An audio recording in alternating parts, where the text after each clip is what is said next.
نبی کریم صلی اللہ علیہ وسلم نے ایک دن بیٹھے ہوئے حضرت ابوبکر کو کہا کہ اللہ کے حکم کا انتظار ہے، ہم نے ہجرت کرنی ہے۔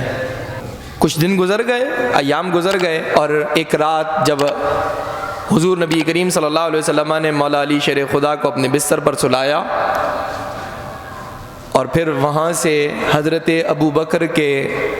گھر گئے۔ امام الانبیاء حضرت ابوبکر کے دروازے پر ہیں، جیسے ہی دستک کا پہلا ضرب اللہ کے رسول نے دروازے پر لگایا تو حضرت ابوبکر نے فوراً دروازہ کھول دیا۔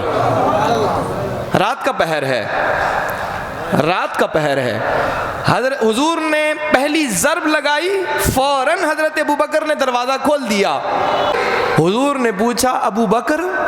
اتنی جلدی دروازہ کھول دیا کیسے؟ فرمایا رسول اللہ چند دن قبل آپ نے ذکر کیا تھا کہ اللہ کے حکم کا انتظار ہے،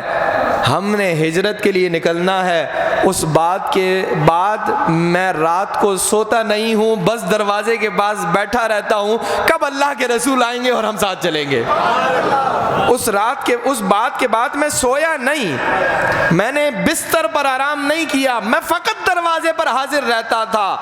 کہ کس وقت اللہ کے رسول کا حکم آئے گا، اللہ کے رسول دروازے پر دستک دیں گے، اور میں ایک لمحے کے لیے بھی کہیں دیر نہ ہو جائے اللہ کے رسول کے حکم اور اللہ کے حکم کی بجا آوری میں ہر لمحہ دروازے کے پاس رہتا تھا اور انتظار میں رہتا تھا کب میرا محبوب آئے گا اور مجھے اپنے ساتھ لے جائے گا۔